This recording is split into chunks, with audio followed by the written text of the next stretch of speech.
Welcome back to Getting Caught Up. My guest for this episode is someone I hadn't seen in about 20 years and then ran into recently at a taping of the Gutfeld show in New York City. We were both there to see a mutual friend of ours, Dave Rubin, along with another guy we hadn't seen in decades, Adam Hunter, who were both guests on the show that night. Anyway, we ran into each other on the way into the studio, and he instantly was cracking me up. So I said, you got to come on the podcast sometime. His name is Bob Juergens. He's a very funny comedian, and I always remember him being really good at doing crowd work when he was performing on stage. Bob is a true character. He's an actor. I guess that makes him a character actor. I don't know, but it's been almost 20 years, so we discussed just about everything. His career, the state of comedy. We took a look at a couple of the commercials he's been in, some of his voiceover work we talked about, just talked about life in New York City after all these years. He's still living there. Bob has some interesting ideas on all sorts of topics, as you'll see, including one of the most interesting takes on Will Smith's infamous Oscar slap of Chris Rock. Remember that? We hit on some political topics too. But one thing we didn't talk about was the attempted assassination of Donald Trump, Kamala Harris replacing Joe Biden as presidential candidate, the debate, because this was recorded just a couple of weeks before all that drama began unfolding. Sometimes it takes me a while to get these episodes turned around, which is the case with this one, because it really would have been fun to talk about some of that stuff with Bob. Quick reminder, please give this episode a like or a comment to help increase its visibility so I can keep bringing you interviews with interesting people like Bob. Anyway, it was a really fun discussion, so let's get right to it. Here he is, Bob Juergens.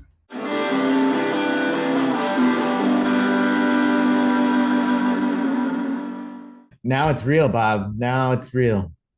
This is what's happening. Yeah, all right. Bob Juergens, hello. Welcome to the podcast. I got all scared now. I don't know what to say. I'm frozen. You're like Biden the other day. You look like Joe Biden the other day. Did you see when he froze at the I try not to watch our president. He was at some Juneteenth celebration and everyone's dancing around him. He's just frozen, you know? No, is there one where he's actually like bending over? Did you see that one where he thinks he's like taking a seat and he's Yes. you saw that, right? That was at the D-Day. I believe that was at the D-Day celebration in Normandy. These things are just so disturbing. Yeah. And nobody talks about the emperor's not wearing any clothes and the emperor's trying to take a dump, right? Yeah, that's what it is. It's embarrassing. We're not talking politics, are we? Yeah, we might get to a little politics, if but we anyway. talk about politics, I just will go down the conspiracy rabbit hole, and you're going to be like this at the end of it. You're going to be like, Bob, why? I told you not to talk about flat Earth. If you start it, it's well, only Bob, you're one of the funniest guys and that I know, and it was great to see you last week. I hadn't seen you in years, maybe more than a decade, 15 years. I don't know, a decade and a half. Yes. And then we both look fantastic. I know we're holding up, you know. And also Dave Rubin we saw Adam Hunter. Yeah. Adam Hunter. It's not Hunter Adams, right? Didn't he do that for a while? So I think he was, now this is going back a while. I think it was Adam Greenberg at first. Right. And then it was Hunter Adams. And now I know it's Adam Adams. Yeah. Yes. I understand the Greenberg. He always, everyone always tries to change the Jewishness of his name. Yeah. The Hunter Adams, I didn't fully get where that was coming from, but Adam Hunter, it's good. It works, right? Yeah. Adam Hunter. Nice. Bam. Boom. I hadn't seen him any probably even longer than since the last time I saw you. But I feel like I see him all the time on Facebook. You know, we're Facebook friends, and he's constantly posting his clips. So I'm like totally caught up on his life. So I'd seen him, I think before telling his jokes or whatever, Yeah, I always see him, always little clips of his doing his stand up, and he's killing it. Yeah, he's killing it. So we went to see them at Gutfeld, at Greg Gutfeld, and it was good to catch up. Hadn't seen you guys in a while. Hadn't seen Dave. Dave's been on the podcast, but I hadn't actually seen him in person in like 10 years. And you guys were closer than Dave and I. Like, you guys are like buddies from school, right? Not from school, but from right after graduation, right? We met in New York City. We met, I think it's not Stand Up New York, at the Comedy Cellar. Right, right. And then we started. I don't know if you ever saw this, Bob. This because I think I met you after we had already finished it. But the Anti Show. Did you ever see the Anti Show?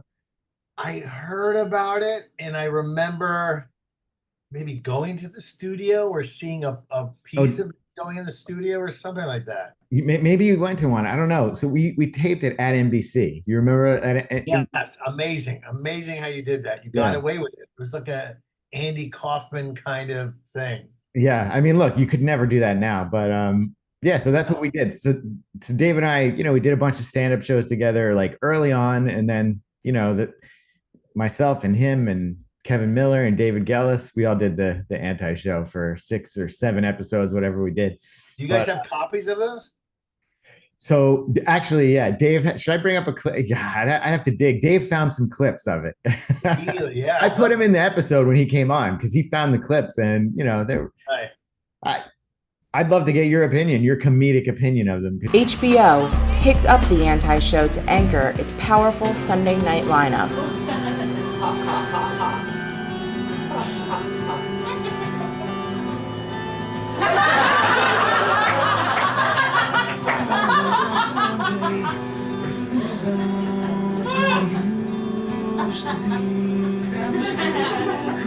It's better to live and to act like a fool than to fool yourself into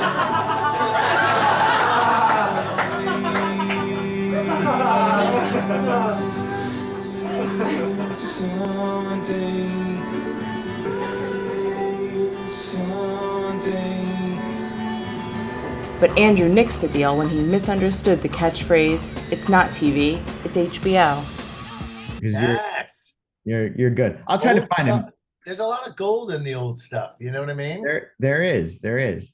And the stuff we were doing then, it's like, God, it would have been so much easier now with phones and everything. Like we had to go buy cameras and editing equipment, and I'm not really an editor. And Yeah. No, I had a show when I was like 25. I think we shot it on a big beta camera or something. yeah, And one of the guys edited it on this big editing machine. yeah. Oh, on like a reel to reel. That's like Not tape. reel to reel, but it was like a Oh, beta max something. And he I had know to what you're really, talking about. Yeah, yeah, yeah. yeah. Yeah, it's the Avid. Was it Avid? They're like moldable. Yes, it was the Avid Yeah. editor. Yes. Yes, that was the big thing. Like when I was in college, I learned to edit on an Avid. Not that I was ever good at it, but Right. that's where we learned that. That was like the industry thing. In fact, the first episode of the Anti Show was edited on an Avid at SNL. One of the SNL editors helped us. He basically did the editing for it. I mean, Wow. Mike Close, we were in the SNL edit bay, right? He Right. did it all like at late at night. Like the guy couldn't have been nicer. He volunteered it essentially. He just liked what we were doing. Yeah, yeah, yeah. And so like he would be done with his editing at like 11 p.m. and then we'd come in and we were like his non-paying clients. Yeah, yeah, yeah. That's great. It's amazing. Yeah. But it was great to see you guys. And so you and I we end up on the end of the line. And like, I think you were at the very end of the line. I was near the end of the line. And Dave Right. texts and he's like, he puts us on a text chain and he's like, you guys remember each other? I think you're standing next to each other in line. And I turn around and like, I couldn't put your face to the name. So I was like, I'm at the end of the line hoping that you would. And then you turned around and I was like, oh, Andrew. yeah. But I'm not good. And as I get older, I keep forgetting, like, hey, what's that guy's name?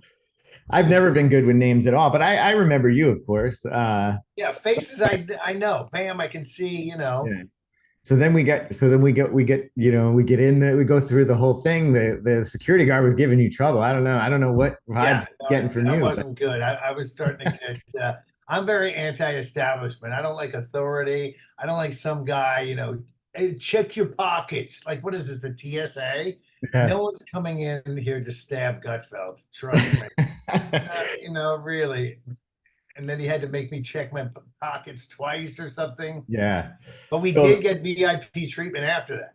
I know. So he made an example of you. So when I got up there, I was like, oh my God, I got my pockets emptied. I'm like, whatever you need, sir. I turn around, you're naked. I was like, rectal exam. You're giving yourself a cavity search. Sir, we don't need that. You're like, just let's try it. That's how scared I was going into the bowels of Fox News because that's what it was. We were going down into the The basement of Fox bowel. News, is where they shoot. Yes.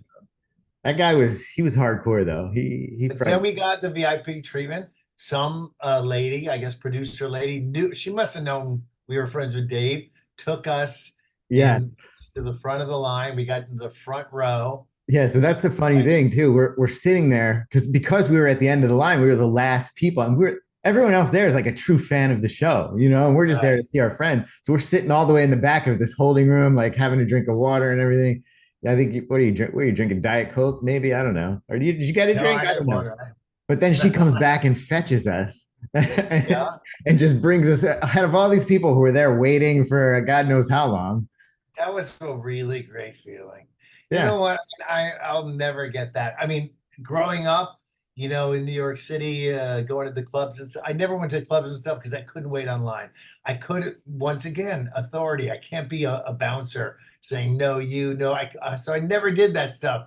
But being a VIP, getting a little VIP treatment just feels like you're a human being again. Yeah, it does feel nice. So then we get Yeah. marched right in there. We're right in the front row. I mean, we had great seats.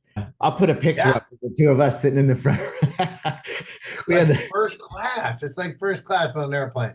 totally. And You then get to look down on everybody else. yeah, we were I like where we were sitting once we got into our seats and where Dave ended up sitting and Adam, we practically could have reached out and like grabbed them if we would. We could have stabbed Gutfeld. I know. As it turns out, no wonder they were checking the things. So then we sit down, we're in that front row, and then those three seats next to us were empty, right? And I was like, what's going on here? Right, And we had one person, I think, true fan next to us of the show right. who we talked to. She was very nice. I don't know where she was from. She was a little bit like playing it close to the vest with where she was from and what she was doing. I don't know if she was undercover or what. There was an older groupie lady. Yes, yes. Yes, yeah. She was probably like, yeah. What she would have been is like a groupie of a rock and roll, but now rock and roll, she's too old for that. So now it's a Gutfeld. Now, when we were waiting, yes, they did play a little AC/DC, so maybe I don't know. But then the three seats next to us are empty, and who comes in? That was Dave's like little entourage of his, Oh, that's right. basically Dave's chief of staff and chief of staff. yeah. Who does that? You can't just say she works for me. Chief of staff. Come on. Yeah, that's Dave Rubin's got a chief of staff. He's got it. He's got things to do. Yeah, he had an entourage, 3 people with him. No, well, it was 2 people and a friend. Yeah, 2 people, other guy and then could've- us. I guess we were part of the entourage too. Yeah. That other guy could have been security because he was a little beefy. Yeah, yeah, I made a joke about him that I shouldn't have done. What was I do that? that a lot. At Because I dinner? said, I was like, Phoenix, is that your boyfriend? And I go, because he's kind of schlubby compared to you. Phoenix is a very attractive heterosexual man that's part of Dave's entourage that I guess I was saying that it could have been his boyfriend. I do a lot of that. Everything will be fine with me. I'll say something fun, nice, and then all of a sudden I purposely, or I don't know, unconsciously say bad shit. Well, I think you're just trying to lighten the mood, be fun a little, and you're talking about, were you talking about a dinner after the fact when that, because we all went out to dinner. Yes, after the dinner, after a few tequilas. Here's a quick story. Yeah. I go on a date last weekend on a sailboat in Manhattan, Adirondack. It's like $100 tickets, plus you have to pay for the drinks after the first. I take this girl, never met before. She's an art dealer, cool, blah, blah, blah. We're having a blast. And I'm being very funny. Someone asked if they could take our pictures. And I was like, no, we're married, but not to each other. Everyone's, ha, ha, ha. Everyone's stealing that joke now. Everyone's trying to take a picture and go, we're not married either. You're like, all right, let's keep it to the professionals. All of a sudden, we've had a few drinks. It's an hour in the boat. She's loving it. And if you're ever with your wife in the city and you got a date night, take her on the sailboat, the Adirondack. Doing a little plug for it. You'd sail by Statue of Liberty. Anyway, she goes to the bathroom. I'm still talking to the kid who's one of the sailors, Yeah. And she comes back, and I thought I was like doing stand-up or something. I was like, hey, what'd you do? Take a dump? Okay. You said that to your date. I said that to my Oh date. my I God. was a little drunk. We were having fun. We were laughing, and it could have went two ways. It could have went, shut up, blah, blah, blah. Let's get another wine. Yeah. And it didn't go that way. It Oh went, no. she froze, she freaked out. Are you kidding me? Are you kidding me? And she just went off on me. And the kid goes, I think I'll step away right now. Oh my God, She gave really? me the silent treatment for the last half hour of the boat. I felt like a bad kid who just, cursed in class, and that was it for it. That was it. So, but I And you know mean, what yeah. I actually said to her at one point when we're dead silent, I used the Larry David. I go, I took a chance. Now, the thing is, Bob, I mean, you might have struck a chord there because maybe she did go to take a dump. Did that cross your mind? No, no, I don't think so. It was very fast. Like that's what you would do in stand up. And Adam actually brought that to my attention. He said he steals this thing. Anytime girls go to the bathroom or something, I used to say like, all lesbians to the bathroom. Yeah, stupid line. And when girls got back from the bathroom, you're like, hey, you just take a dump? Always funny. Yeah, Imagine a woman take a dump. Not your date though. Your not on the date date. doesn't Yeah. want to Now, hear how did that. you meet her in the first place? I met her on Hinge. What is Hinge is what a is Hinge? dating site. It's like Bumble. It's like a dating site. Interesting. See, I'm out of that. I have no clue what this stuff Yeah, is. you Yeah. don't have to. You don't have Yeah. to be fighting You on met that. her on Hinge, and that was it. That was the first date. First date, I was gonna do something nice, take her on a sail. We Yeah. had a great time, and I have diarrhea of the mouth sometimes. I can't. I really, and a couple drinks didn't help, and then Yeah. Well, what were you drinking that night? it started off with a tequila before I got on the boat, and then just beer, a few beers. So when we were out to dinner, you were drinking that tequila too, and Dave is big into the tequila. Well, I knew Dave was going to be paying for the bill, so I went right for the good stuff. Why would I just get a beer? Yeah. So right. He actually was drinking the really good stuff. He was drinking this stuff that was like $40 or $50 a glass. I'm not kidding. Out of here, really. I Yeah, know because he's very into. we, I know he's really into tequila. He's almost like he's like a a tequila file or whatever like an enophile is for tequila. You know what I mean? tequila. Well, he's starting his own brand now. Yeah, I know. I don't know if we could talk about that. Can we talk about that? Yeah. Yes. It's a great idea, I think. We might have to cut this out, but if we because Dave was like, keep this under wraps, but he told us Oh yeah, cut that out. Yeah, yeah, cut it out. so yeah, the tequila, he really knows what he's talking about with the tequila, doesn't he? I mean, Ooh, Dave Rubin. I don't know what you're talking about. No idea. I don't know. What is tequila? What is Like an tequila? alcohol? I don't even know. Don't try to get me in trouble now. I am going to be good. I'm not going to say any bad stuff, no bad words, no controversial stuff. Nothing controversial at all. I wouldn't expect any controversy here. Yeah, I don't want to. Can you get in trouble? Are you capable of getting in trouble at this point? Because when Dave was on, that's what like the first thing we talked about. I'm like, I don't think you can. Whatever you say here, you're not going to get in trouble. No, but when I actually did his show a couple times, and I get into conspiracies. Like I don't want to get into it again, but I can't understand how people could just talk like, I don't know what's going on with immigration. That's so crazy. People are coming, or why is the city so crazy? There's all drug addicts and people. I don't know. Like, all you got to say is one thing: it's a plan. Once you know it's a plan and you're not part of it, then you're good with it. Then you're Now, like, oh, why would they start a war in Ukraine? Oh, it's a plan. now, Why did Israel? Oh, it's a plan. so what do you think the plan is, though? Like, you think it's actually planned? Yes. See, this is what I'm talking about. You're a good husband. You don't care about No, I care. I care about all this stuff, Bob. I a do. guy. Listen, it is a big plan, and here's the plan. It is to first of all to destroy everything and have a great reset. Yes, And you I've heard. think it is. I mean, the World Economic Forum has already talked about it. By 2030, they want you to own nothing and be happy. Yes. If they can destroy everything and then they can rebuild it with a monetary system. They want to go into, their own coin. So, That's so it. I know that they're doing that. I actually, you would like one of the episodes I did. I talked to, do you know who Carol Roth is? I think she's been on Dave's show too. I talked to her. She wrote a book called You Will Own Nothing about all this stuff. Yeah, I mean, it's all a plan. This Yeah. World War III, all a plan. Israel's war, a plan. Ukraine, opening the borders. Look what they did to Europe. Europe is destroyed now. It's gone. France is no longer France. Germany is no longer for Italy, and they're all homogenized. And Okay. So I see what you're saying there, but don't you think, and Europe has maybe gone along with that plan, but why is the US going along with that? Like, don't you think it's a little because harder? it's the same powers that own all of us.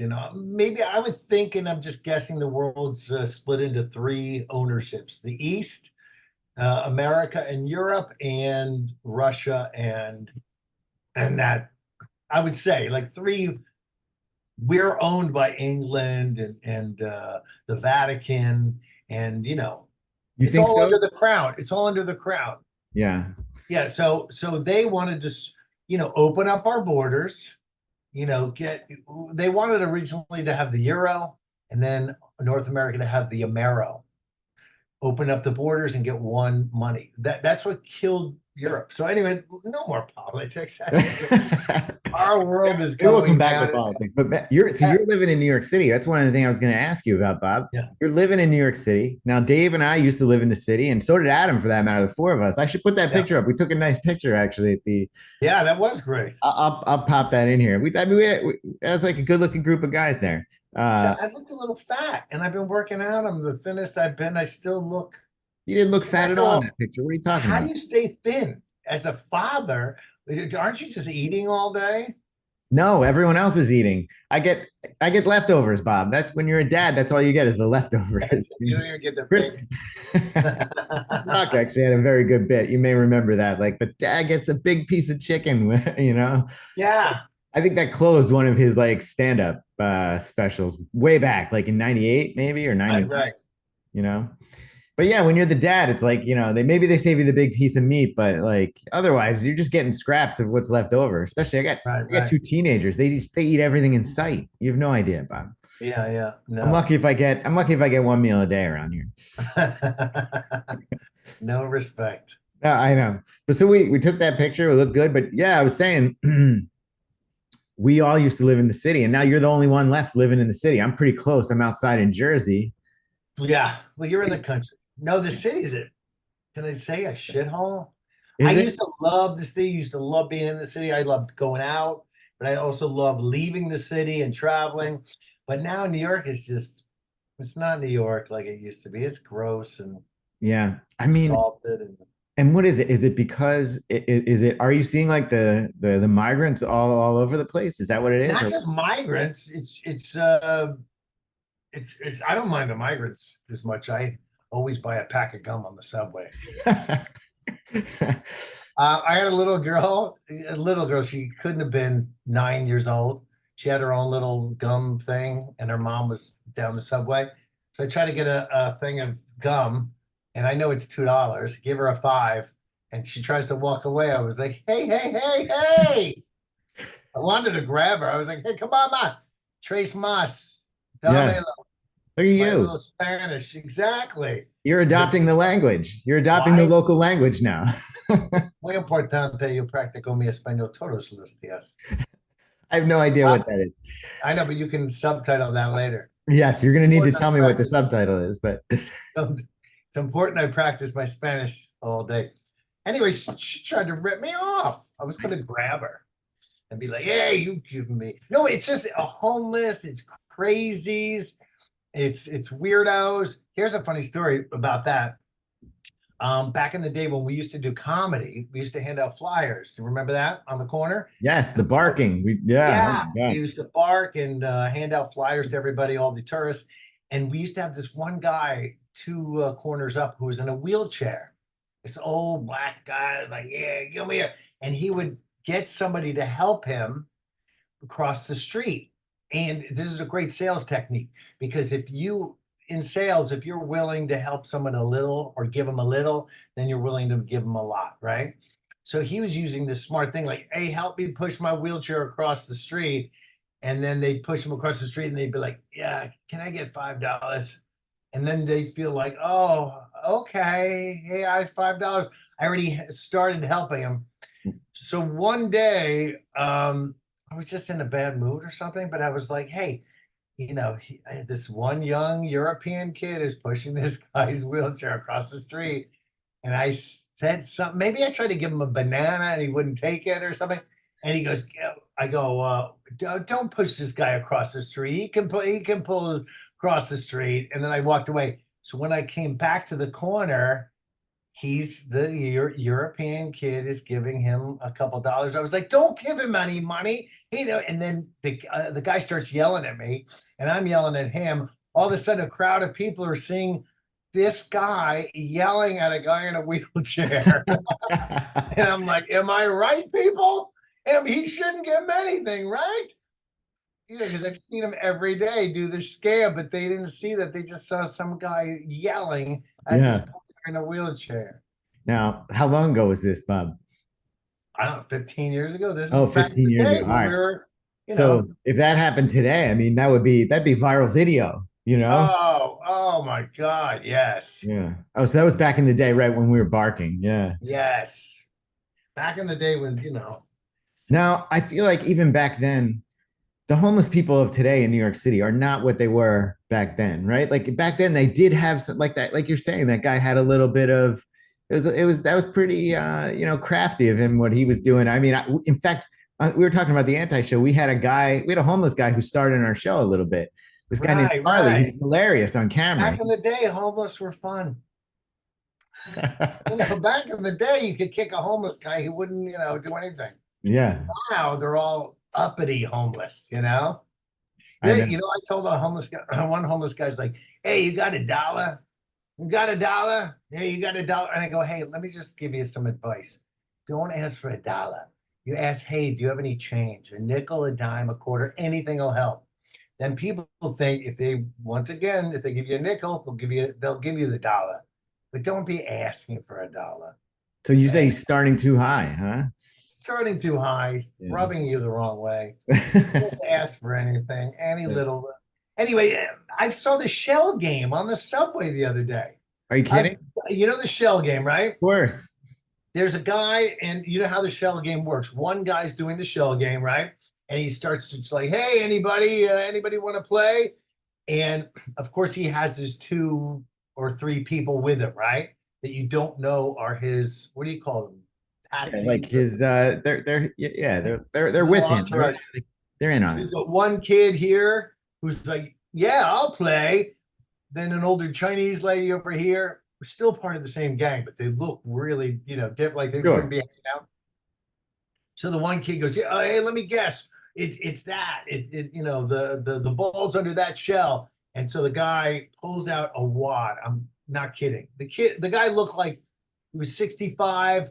Had a nice cap on, nice, pants and sneakers, and he had a wad of hundreds. I don't know if they're all hundreds, but a wad of hundreds.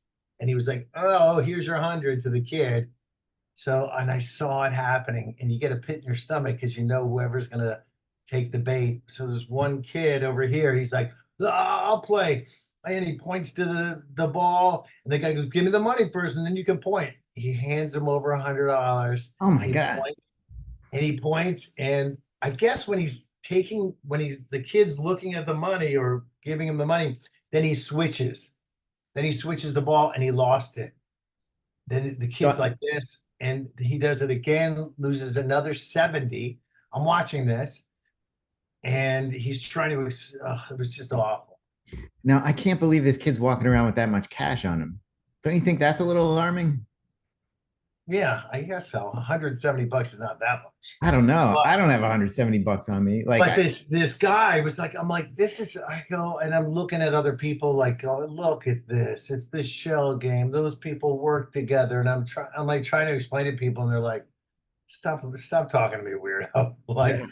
Nobody wants to hear it from Dad. This is like the 70s, for God's sakes. Yeah. Now, What train were you on? Where are you riding to, I was Bob? on a regular, I don't know, the BDF, the 6 train. It's getting really crappy here. A lot of homeless, a lot of crazies, people punching strangers. I had some guy pull me around by my backpack. Really? You got attacked? Well, kind of attacked. I mean, he Were you was able? yelling shit, and I did say shut up to him. You said And then shut. You I said was like, shut up shut first, up. or Yeah, because he's screaming as we're all leaving the subway. And I was like, shut up. That was a bad move. Okay, I'll take that. And then when we got out of the subway, he got in my face, and I was like, whatever. I kind of gave him one of these, like, and he didn't flinch. And then as I was walking away, he kind of pulled me by and I hit my ass. And the minute I hit my ass, I was like, thank you. I'll never do that again. wow? So you went down, Bob. You I went went down. down. I had a little bruise on my butt. Oh my God. But You're lucky that didn't go further. that's the city we have. And I have like down the street from me, I have like a methadone clinic. So I have the only stoop out here on the Lower East Side. So not only do we have people smoking joints, but once in a while you'll see needles. And I'm like, this is all I say when I see a needle. Oh, come on, guys. Yeah. Now we've gone too far. Yeah. Guys, put away the needles. Gonna smoke it. But you can tell homeless people are crazies or methadone addicts because you hear screaming outside, but the conversation is always like, "Ah, I told Jimmy to get me those cigarettes. I told you that I was gonna be there at 4 o'clock. They're dead." And it's just this crazy conversation, like it's the most important thing in the world. We're Yeah. talking about Jimmy's cigarettes. Well, that is pretty important, Bob. You have It to. is to the, you know what it is to them, and I appreciate that. And 2:30 in the morning, you gotta have your smokes. But I'm like, hey, guys, we're trying to get some sleep here. They never appreciate that. Yeah. All right. Now, listen. I wanted to. We were talking about Gutfeld. I want to go back to that for a second. What did you think of the show? Are you? Do you watch Gutfeld? Do you ever No, that have was you my ever seen it before you sat in the audience to watch Dave and Adam? no, that was my first time watching Gutfeld, and it's you know what I don't have a TV. I don't watch TV. I watch a couple shows, maybe like Seinfeld or something before I go to bed. I don't watch Gutfeld. My sister loves Gutfeld like nobody's business. She talks about him all the time. But it's kind of. I mean, Dave was great. Adam was great. It was fun to be there and stuff, but it's kind of silly. It's just one line after another. Like, so in the news today, it's funny that the parliament in Europe is and he was really fat. And then each person does their Well, own silly joke. yeah. So he's doing like a late night show. I mean, he's actually the number one late night show. Now that's what I wanted to see. So But it's really like just the Byron Allen show with a little political twist. I It's the guess. same Now, I never watched the Byron Allen shows because I think we were actually talking about that during the commercial breaks, Yeah, right? I mean, it's any kind of even David Spade. I think David Spade did it right with his show. He Yeah. had comedians, and they really kind of it felt like it's more off the cuff. But with this show, it's kind of like everybody, has it planned, and it feels really planned. Well, I mean, I'm sure it is to some degree, because they got an hour to fill, whatever. I thought, Yeah, I appreciate it. yeah, I thought, and Bill Maher was on recently, and I happened to watch that one, and Bill Maher was basically like, "You ripped off my show. Like I did this with politically incorrect." He was joking Right. around, but that's kind of what it is, basically. It's just they do a monologue up front, and then it's four people, That's right. discussing topics. That's right. It is. Does he still do that show? No, he does real time now on. Okay. You watch real time? Have you Yeah, seen? I've seen real time before. They sit behind like the news desk. Yeah, it's like two Four people of them. now. He has like a So two single people? guest first, like a one-on-one interview, and then he goes and interviews two people. Now Dave was Right. on. Did you see when Dave was on? Yes, I did see that. That Yeah. was great. I thought so too. Yeah, Yeah, Dave's great. Dave knows what he's doing. he does. He knows what he's doing. He's sitting there next to James Carville, who I thought he looked like he has just lost it. Yeah. Well, he's always been a little crazy, that car. He's always been a little crazy, but I mean, he's there in like this pink sweatshirt Right. and he's like falling out of the frame. He's like leaning, like he looked, I don't know. He looked like he's lost Drugs. something. I don't know. I don't think it's drugs. I think it's just, I feel thought you like were doing he's that been thing. for so long, he's been revered at this point. He can just get up there, act however, say whatever he wants, and people just applaud. It's like a big applause Yeah, line. yeah. No, but you're right. It is kind of a stolen, but that everyone's done that, the 3 people, 4 people, and Yeah. it was fun. I mean, Dave was great. It was great to see Adam. It was fun, and Adam had some funny jokes. He was just ripping off jokes like one after another. Wasn't ripping off jokes. I'm No, I sure don't you. mean rip. I just mean like peeling him off, I meant like that clear that you weren't. yeah, no. He's all his own written material. Yeah, yeah. He must write a lot because he does have a lot of new stuff. I always hear him with new material. He's got a lot. He had a lot right there. I mean, Gutfeld would ask him, and it was like 8 jokes.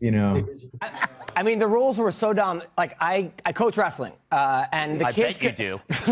and, and the kids could have wrestling matches, but at the end, they couldn't shake hands. I'm not kidding.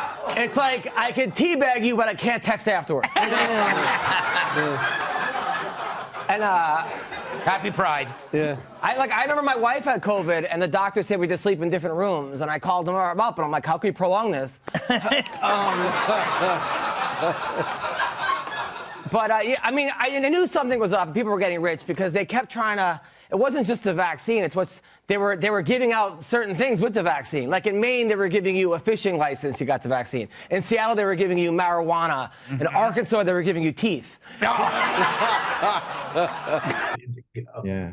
Now, what did you think? I was sort of surprised with the edginess of the material to some degree. Adams. Yeah, or just the whole show, what was allowed on the show. Well, I thought Adams was the most edgy. Yes. And that's great. No, yeah. And I like that stuff. I like edgy. I like some people that's why everyone loves Gutfeld, because it feels like you can actually say a little something of what you want to say. I mean, freedom of speech and funny are gone, right? I don't want to start going down that rabbit hole, but nothing's funny anymore. Nothing's even fun. It's not fun. No movies are funny. People aren't funny anymore. It's just we've lost our sense of, maybe it's the impending apocalypse and World War III. That's not going to be funny. No. But it's like, boys being girls, guys on the women's swim team, and, all these silly things. I mean, there's nothing funny about it. I mean, the thing is, Bob, there is some funny stuff about that, but you're not actually allowed to make fun of it anymore. I think that's the problem, don't you think? Like, right. There is something funny, I think, inherently about what's going on with, like you said, these guys who are trying to swim for the girls' team or whatever, or run on the girls' track team, or wrestling or something like. But no one calls it out. It's hard to call it out, because if you call it out, you lose your career.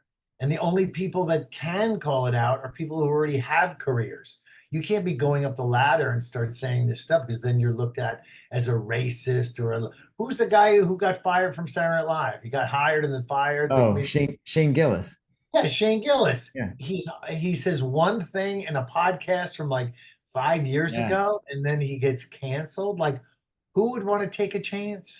I know. I kind of think, don't you think we're sort of by that though now? Like he was back on SNL a few months ago hosting. So yeah, and no, but we're not by it at all. People are like, oh, the pendulum swinging. The pendulum ain't swinging back. I don't care what. No, it's gone. It's over. Is it broken? The pendulum broke off and went. Well, you know what I mean. Going back to, it's like communism. Like, we're in a corporate communism, whatever you want to call it. And all this stuff about fact checking is censorship. Politically correctness is censorship. We are in just a really nice version of China. Yes. It's like a nice version of like bubble gum and sundaes and fairs, but it's still China. Yeah, so I think what you're talking about is like the cultural revolution that went on there, and like the 60s. Yeah, so many people who lived through that and escaped it, they talk about it. You hear them talking about it. I I think Tucker Carlson had one of them on. I think she's now, maybe she might be a lawmaker now or a congresswoman. And she talked Yes, about the and whole they're scared shitless. They're going, this is what's happening. I mean, let me just say this: Facebook, Instagram, Google, YouTube, they're government owned. And well, once you understand they're government owned, and there's no Mark Zuckerberg who's doing, or Elon Musk is making, he wants freedom. It's all a lie. These guys are just the face of it, because what can you do with a private company? Whatever you want. If these are public companies, which they should be utilities. hold on a second. So you don't like that Elon Musk bought Twitter or bought X, whatever? Elon Musk didn't buy Twitter. The government owns Twitter. And No, I Elon don't think. Musk, yes, Elon Musk is just the face. No. He's the conservative face, and Mark Zuckerberg is the liberal face. See what they have, it's controlled opposition. You can't have all lefty, you have to have the right voice. And so they do it both. But don't Elon you? Musk is not a good man. He's What? not a poor guy I have Tesla stock. But Yeah. I'm just saying he's not this poor guy who started from nowhere and started these companies. He didn't start Tesla. He came into Tesla, changed the name, pretended he did everything. He has nothing to do with it. He has Well, nothing. yeah, he didn't found it. There were two other guys, right? But he took it. I mean, he took it to levels that those guys I don't think we're going to get it to. Don't you think? But they're all government agencies, and just like what I said before, it's all a plan. Once you understand that all these Google and YouTube and Instagram and everything is government owned and run by the CIA, then you go, oh, I get it now. I mean, you think it's paranoid, but No, I don't. but I look think at it. Look, they've already found. I mean, Rand Paul did a thing with Facebook that found out that we're collecting data. The CIA is collecting data through Prism, a thing called Prism on Facebook. yeah, They no, found it out. I get that. I agree with you that that is all happening. But don't you think Elon Musk exposed some of that with the Twitter files, like showing the Yeah, FBI's? I mean, I loved. It's so nice to hear your naivete, Andrew. You're the common man, like, oh, good guys and bad guys. This guy's good and this guy's bad. That's what they want us to do. They want us to fight man against woman, black against white, straight against trans. As long as we're fighting, they can do whatever they want. And it's the same politically. Zuckerberg against Elon. Zuckerberg's the bad guy who's doing this, and Elon's the great guy who wants freedom of speech. Come on, stop. Where it's all the whole thing is a show, and even our politics are a show. There's no left or right. Everybody's owned. So I think that's true too. There is a uniparty. Is that what you're talking about? The uniparty, like the Democrats are just as much for war as the Yes, the Republicans. powers that be that run everything, they choose the people, they choose what's going on, they choose when it should go left or right. Everyone's furious now, and there's no good or bad. And once you understand that too, then you can rest assured that we can't do anything about it and we're going to hell. We're going to hell. Is that?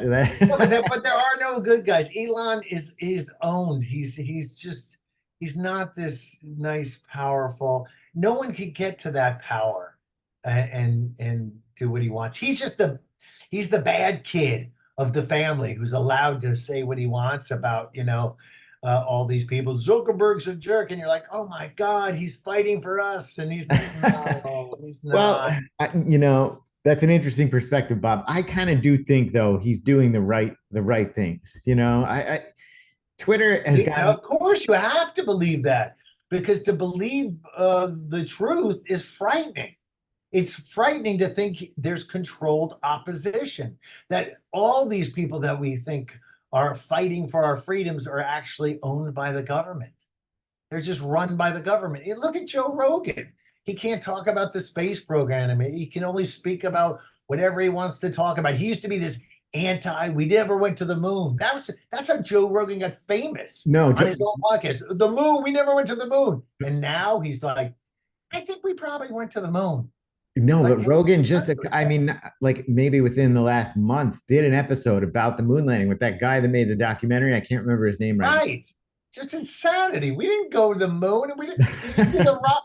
Did you see the new rocket that they showed, or maybe it's they emitted CGI? We did. There's nothing. We didn't stop. So you definitely think the I can't even moon, fight. I can't even fight it. It's embarrassing. I'm embarrassed. Did you see India's landing on the moon? yeah. Yeah. What'd you think about that thing? That yellow thing that Yeah. landed. I mean, Bob, I don't know. Like it looks I'm not I'm not in a position Say it, Andrew. Say it. It looks. It looks. It looks. See, you can't No, even no, no. say I was it. saying it looks like it could be real to me. You know what I mean? Like, The Indian moon landing. It looks like something I did on my little art Apple art. Are you kidding me? Look, have you seen it? It's like a maybe I little haven't seen it. Maybe yellow. I'm thinking of the Chinese one, but let me see if I Just can let me see if I can find it here. Can It's I? embarrassing. No, really. It's like, look, there's certain things that are you can debate and stuff, but certain things are just embarrassing. And they spoon feed us these stupid. No, I'm okay. done. I'm done. Like I'm done with everything. I don't believe anything anymore. I don't trust anything anymore. It's over. I'm done. I've hit the wall with anything. They poison our food. Our food is all bioengineered and poison. Every 2 out of 3 people are going to have cancer. We've normalized cancer. Our foods are terrible. These vaccines are killing people.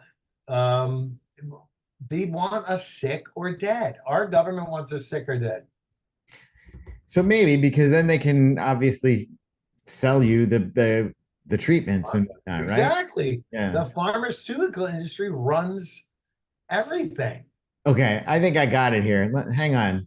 This is This is the embarrassing. one you're talking about, right? I hope you show it to your audience. The Here, I'm going to clip show it where right they're now. like, Here, take a look. yeah, That's it, right? yeah. That's the one That you're talking about. kind of looks, I guess, that kind of really, Andrew. Andrew, please. I don't even know if those people are real. See that? Did you see that? And please say, look me right in the eyes, Andrew. Look me in the eyes and tell me what you think. Bob, I don't know. You're Andrew, you just saw a 2D spaceship on a 3D. What? You have a gun to your head? Who's behind you? That you I don't, can't Bob. I don't know, Bob. I'll ask the questions Who's here. your sponsorship? India moon landing, brought to you by India's moon. Yes. Andrew, see, this is what I'm talking about. You can't even tell the truth. No, I don't know. I have no idea. You know, but the You part have of no idea. Look at your eyes. All you have to do is trust your senses. I know. Are you kidding me? See, Looking at it, insanity. it does look a little bit. It looks like, you know, it looks a little fake to me. But Do me a who knows? favor. Like, what? I don't know what. Show that to your kids, and just I say, know. I know what my what kids is will this? say. Yeah. Yeah, they're gonna go, Dad, you're bananas. You're bananas. You'd be like, well, maybe. Even Elon Musk's rockets, those are all CGI.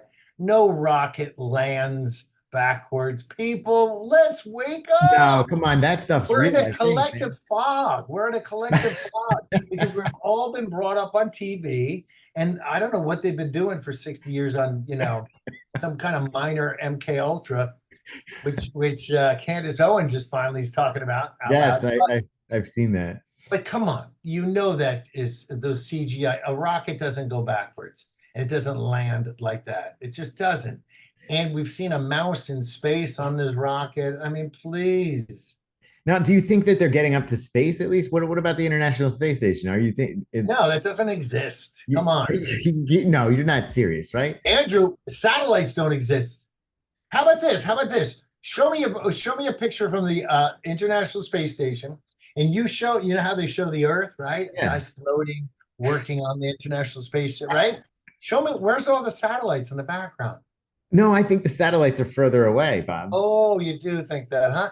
How about you show me a photograph of a satellite or a telescope? Look, my Canon 1000 can show the nooks and crannies on the moon, 237,000 miles.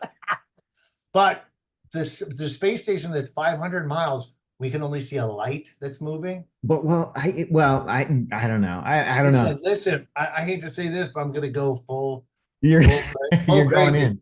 Hey, There is no outer space. We have a firmament over us, and wait, you think it's like Truman Show? You think we're essentially in the Truman Show? You saw the no, movie? we're on a non-moving plane Yeah. that we've seen the same stars in the sky for thousands of years. I mean, the Egyptians will tell you what was up there, and they've been moving around like this around us for 3,000 years. The North Star has always been there, and it always will be. And no, we're going 66,000 miles through the universe, spinning around on its axis as the moon spins around us. We spin through for six. That means if we were doing 66,000 miles through the universe, within 1,000 years, I think it's 235 billion miles we've gone, but we got the same stars. Are we moving? We're not moving. No, because we're moving around the sun. We're all staying. We're staying in a relative same place. All right. Is that right? Is that right? that's what I don't know yet. Maybe that's you're what I right. learned. Maybe you're right. Now, Bob, tell me. So you think that there's just a ceiling, essentially, right? Yeah. And- Well, listen, Werner von Braun, who was the Nazi who started our space program, right? You know about him? I know a little about him, but tell me. He invented the rockets. On his gravestone is a Bible verse that said, God showeth his handiwork and created the firmament. I don't know. That sounds crazy to me. The guy who owned rockets, who created rockets, who went up into the air, he even said to go to the moon, it would take as much gas as like a rocket that was as big as the Empire State Building. This is through his words. Yeah. So him and Walt Disney were friends. They tried to poke the firmament. We can't listen in old encyclopedias. Pre-1950, you can look at the firmament and they talk about the firmament. Is that right? In encyclopedias, yeah. Now, so what is You got me crazy. I just wanted to have fun and talk nice, and you just did it. You did it. You pulled me into it. No, but now that I got you going, I want to hear more about. I want to hear. So if this is all true, like what is Bob's like belief system like then? I mean, do you believe? Well, it's funny you say that. I don't believe in God per se, but I do believe we are. I don't want to say important, but we're more than what they want us to believe. You know, the globalists and going through the earth, that we're specks in a billion miles. We're specks of dust and we're nothing. That makes us insignificant and unimportant and nothing.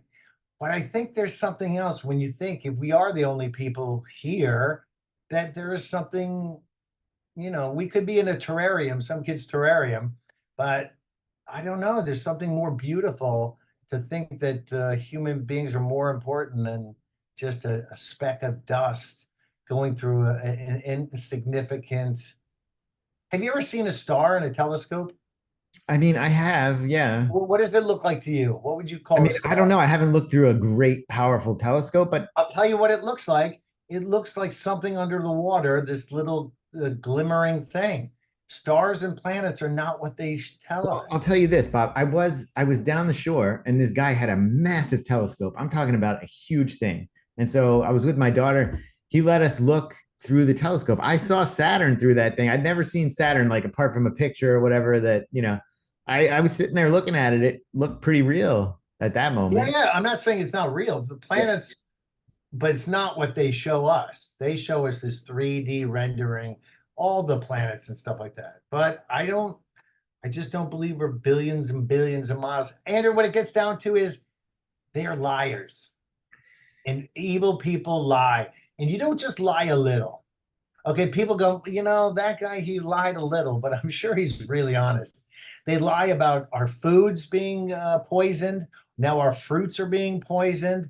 You know, there are chemtrails, the aluminum in our air. I mean, chemtrails are a fact now. I mean, I didn't believe in them. There's crap in our water that they give us. I mean, I don't trust these people. I don't trust our history. I don't trust anything. Now, let me ask you about this. what about this simulation theory? Do you think that this is all just a simulation and we're really not real? Because No. And the simulation theory, see, Andrew, all of this is they want to push the unreality of life. And really, when you get down to what is, and what isn't, this is life. And when you really choose life the way it is and the way it's not, you can have a profound relationship with life. If you don't, you suffer. So they're brainwashing the kids to be like, this is a simulation. Even Elon said that. It's a simulation because look, no, it's reality. And it's reality is what you make it. The sun is shining. It's a beautiful day. The sky is there. We're talking as human beings, and that's not good enough because they got to ruin it. But once you understand this is reality and you choose it as such, then you can really love and appreciate life, and then you're there for other people. But if it's a simulation, why would I give a shit about you? If it's a simulation, why don't we just go to war and kill hundreds of thousands of yeah. people? So If so it's I a think simulation, it becomes once again unimportant.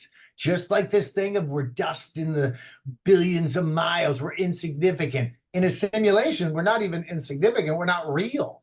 true.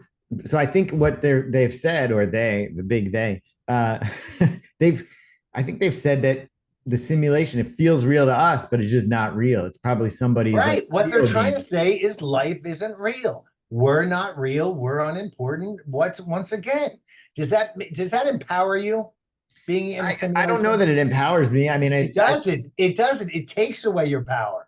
If the opposite is true, on Earth, and this is a real place, and we are here, and the sun's moving around us, and there's a sky, and we wake up in the morning, then we can really be here and appreciate it. But if they trick with your mind and pretend that you're insignificant dust or you're not even real, then here's a great quote. It says, when they make you believe absurdities, then they can make you do atrocities. So I don't care what you think about this vaccine. The vaccine was absurdity. And Yeah. when they make you believe in absurdities, they can make you do atrocities. Not see your grandmother, put a plastic bag over you, not be in groups of people for years. I mean, this is what I'm talking about. When they make you believe absurdities like the world is a simulation, they can make you agree with the killing of hundreds of thousand people in wars. They can make you eat chemical food that you're dying of. They can make you believe that cancer is a normal thing that 2 out of every 3 people should have. No, sirree. So I think I sort of agree with you. I think everything is real. I'm just bringing up some of these ideas Yeah. that are floated out there. Now, I'm curious too. Were you raised religious? Like, did you? I grew up in like Irish Catholic family. Yeah, that's what I was gonna say. Yeah, They were religious. I mean, my dad was like an alcoholic, the regular Irish family, and my mom was a crazy artist. We had 7 kids running around, fighting each other and beating up, and our house was the insane house that all the neighbor kids came over and ran away to. So I grew up in insanity. Religious, no, but we always felt like, you know, there's a God. I mean, I don't believe in God, but I do believe in life and being kind to people and helping people and all that stuff. but did you go to church? Were you like? Yeah, early on I went to church. I was Yeah. baptized, I went to confirmation, but by the time I was like 13, I did, or with Yeah. 12, 11, I didn't go to church. Also 7 kids in your family, Bob. Where did you fall in that little? For 6 out of 7. 6 out of 7. Oh my God. So So there's a little while that I was the baby, and I yeah. told my little brother that once he dies, I'll be the baby again. So it's something to shoot for, At his funeral, I'll be like, it's so sad that Charlie's gone and I'm a baby again. Bob, now, I mean, are any of them? Are you the lone comedian in this family? No, I'm not even the funniest person in my family. Wow, really? My oldest brother's, he's like Aspergery smart, funny. Then Yeah. my other sister's, Jennifer's funny. Then there's Julie, who's the funniest in the family. she's just like a mean funny. She's just like one of those making fun of people. If people fall, she laughs. Yeah. Like, funny. She's hysterical, not PC. Then Dee Dee is a crazy funny. She's this really clever, quiet stuff. Then John is not as funny. I'm funny. My little brother, he has 3 kids, so he doesn't have time to be funny. Yeah. I know. Huh. Those kids, I know they take up time. But your kids are not kids anymore. Now you can live your life. What are you going to do as an empty nester? Oh, I'm not there yet, Bob. I got 15, 14, and 9. You have a 9-year-old? Yeah. Sweet Jesus. Yeah, you're Yeah, I'm in it for a while still. That's like my brother's kids, the same age. Yeah, I thought we were talking about that. Yeah. Yeah. So Gutfeld, I wanted to go back to Gutfeld though. So the edginess, I like the edginess too. I was just surprised how yeah, but it's not really edgy. It's not really for edgy. like a Fox News show. I thought it was, you know. I actually read the transcript, and he sounds insane in the transcript. Robert Hur is desperate to get it back on track. He goes, "Thank you very much, sir, but can you please?" Yeah. The question, would you? And he just would ramble on and on. My sense is that they cleaned up that transcript remarkably, and they're going to worry about everything they've ever done. They cannot let this out. They cannot let this out. I think it is unbelievably marked up, and it still reads like a guy that's lost his head. Do you think he himself during it? Well, that's something that I'm going to let Dave answer. That wouldn't show up in the transcript for sure, unless it goes. You know, like. Go, Dave. As for whether he himself, depends. That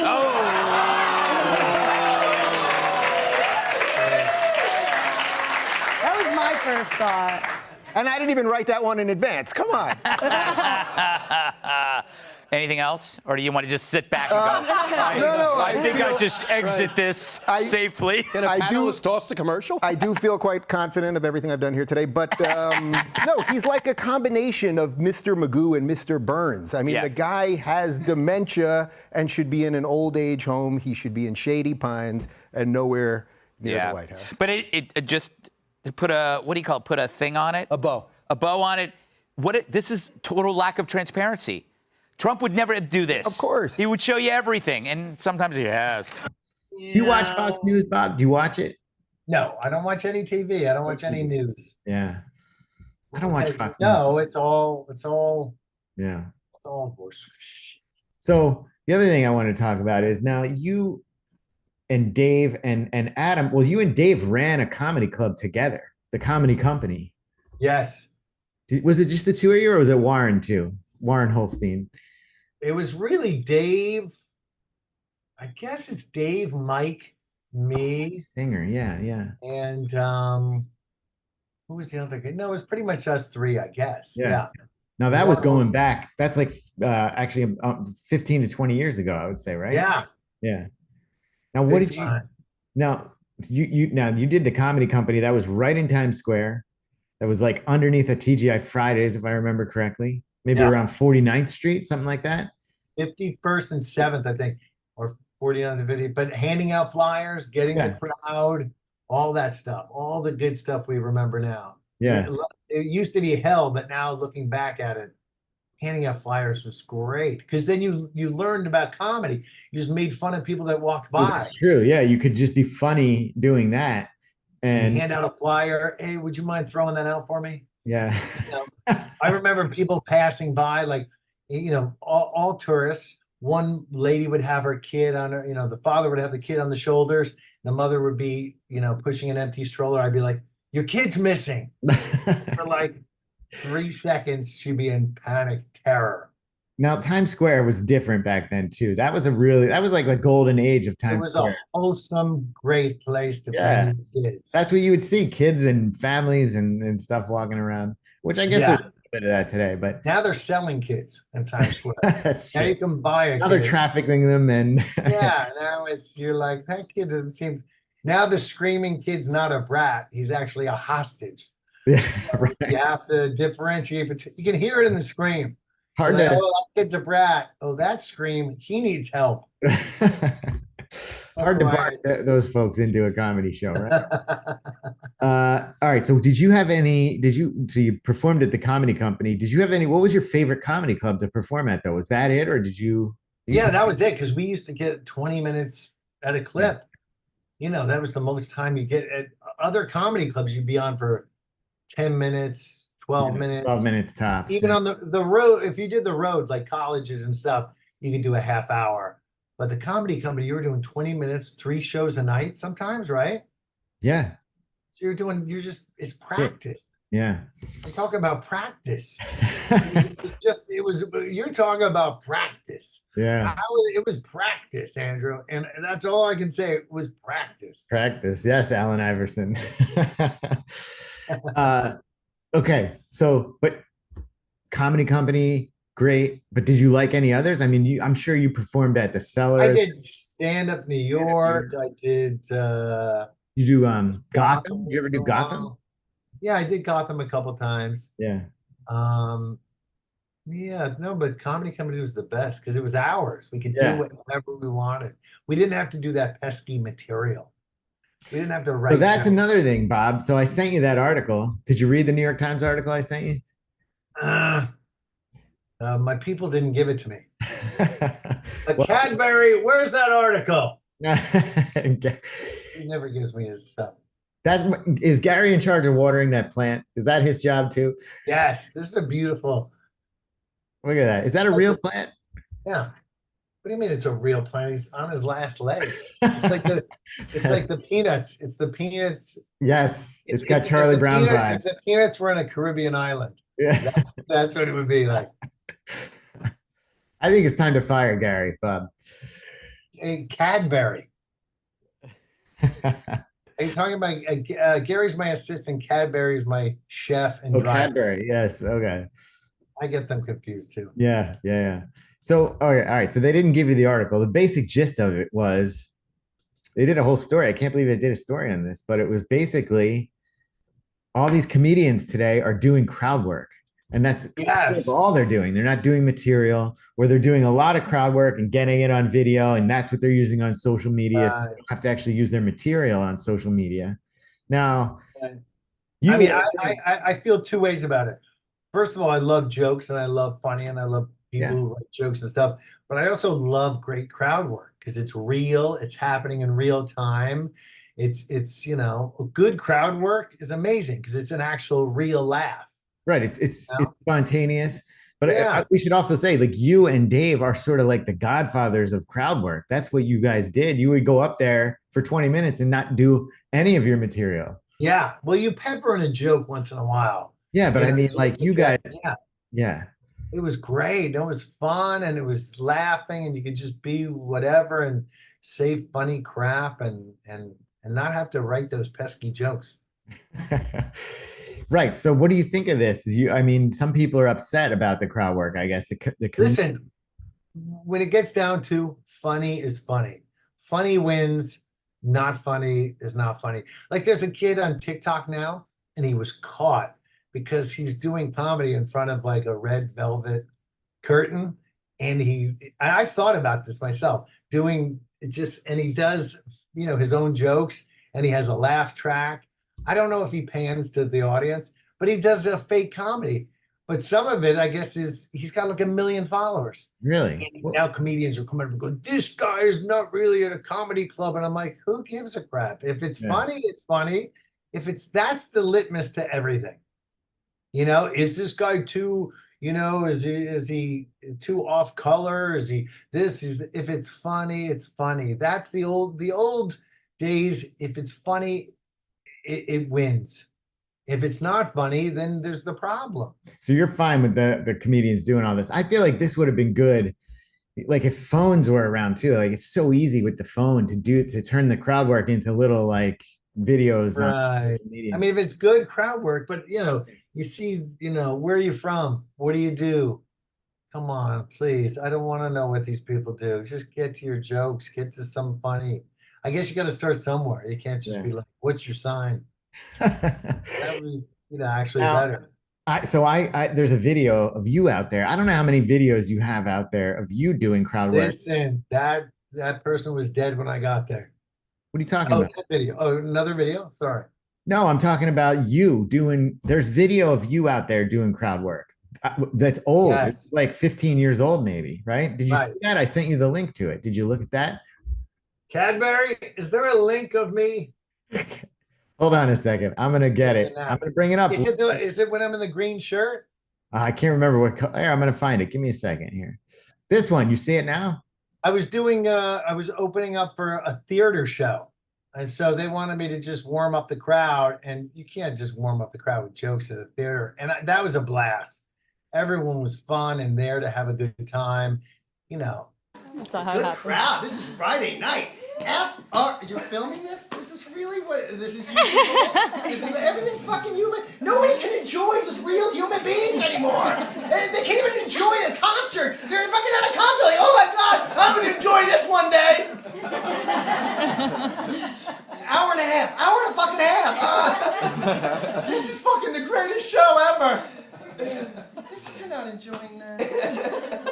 Look at you guys. What a good looking crowd. Got a hipster right here with the glasses and the beard. You know it's cool. There's hipsters. Yeah. There's hipsters that you know it. You know it's cool.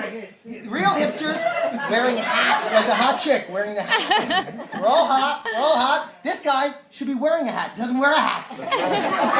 This guy doesn't need a hat. Wearing a fucking hat. Because it's a slight hipster like nod. Like, oh yeah. I had a roommate, swear to God, he would wear the ugliest fucking Bill Cosby sweaters. No. And this guy's like a 25-year-old white kid. These ugly, colored, multi-colors. And I was like, oh my God, he's leaving the house with that to get coffee. And I swear to Jesus Christ, we're at a coffee shop, 2 guys within a half hour. A nice sweater. Nice sweater. I was like, what the fuck is going on here? I have jokes. I don't even need these. Who needs a script? Man, what's in your lap right there? What is going on? When you see a suspicious looking package, say something. That's all I do. How you doing, sir? You look like a nice guy. You are. That big smile with this big, nice. Is that your sugar daddy? Or is your real daddy? Real daddy or sugar daddy? You can't tell these fucking days, people. You see a good-looking girl and an older guy who obviously has some money because he's smiling. Sugar daddy or daddy? Let's play that game. Is it sugar daddy or real daddy? I say real daddy. You know why? Because I knew that. Real daddy. Because you seem like a nice person too. See, I'm not like, you don't have to be scared of me. I don't go in the audience and be like, you ain't no shirt, motherfucker. No, hey, what's that scarf? That's beautiful. My life coach lives with his mother. That's not true, but it's a funny joke. I wrote that tonight. Just pull them out. You pull one out. What do you do? Oh, he needs glasses. Sugar daddy needs glasses. I have the same fucking problem. I'm getting, once you hit 32, your eyes start to go. And I swear to God, I was at the restaurant with a girl, the lights are down, and I'm like this. I can't see a fucking thing. And I was just like, oh yeah, this looks good. I'll take the special. Because I couldn't see. There's a point there, Bob, where you're like, you rip it out of your, you're like, I don't even need these jokes. And you pull them out of your pocket and you're like, shh. And they were loving it, right? I was on fire. It was great. It was a great night. Yeah. Because everyone was there to see like their friends doing theater. And nobody likes to do that. Nobody wants to see their friends in a play. That was incredible. How did you remember all those lines? We don't want to see your friends. Flowers, you got to hand the flower bouquet afterward. Yeah, that was incredible. Now, how did all this, now when you're doing all the comedy, I guess you got into doing commercials and doing voiceover work, and you've been on some TV shows too. Andrew, you talk about commercials like you've never heard of commercials. You've done a thing called commercials. I hear they used to be between TV shows. Yes. Small little show advertising something. What is a commercial? Yes. Well, maybe we can take a look at one actually to see. I like that. Bam. Don't you have an editor who will do this in post? Or you Yes, actually have we'll to do it. But one of the funny ones. Did you look at the ones I sent you? Cadbury? Bob, you did a this is actually a very funny one here. I'm gonna pop it up. It's the Dutch oven one.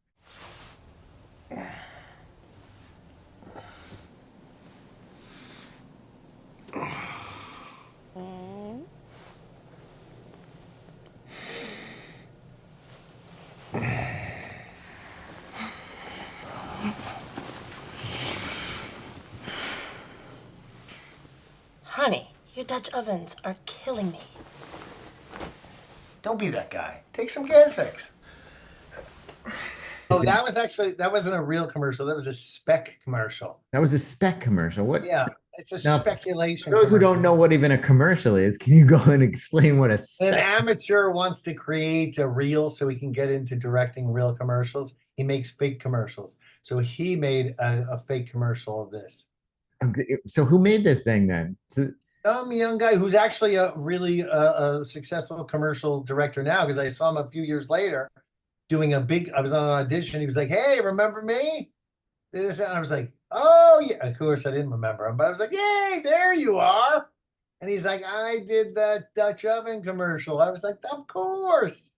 So that's so funny. I thought this was a real commercial, Bob. Yeah, it's done well. No, but Yeah. I've done real, I've done real like Verizon commercials. And, Sure. No, I know. But I just thought this was a funny one too. This was like, yeah, so then it's not real if it's funny. but no, I'm telling you, Gas X. So the commercials for Gas X, they have done some edgy type stuff. Oh, have they? Yeah. Let me see if I can find it. You'll like. You should pretend you're cutting to like Joe Rogan has a guy who's like, "Hey, pull that up, would you?" You do it yourself. I gotta get a guy. Pull up that Gas X commercial. Let me see if we can get that. Oh God, where How is about it? my GNC printout? I was outside of GNC's for 2 years. Oh, you were in a GNC. Guy.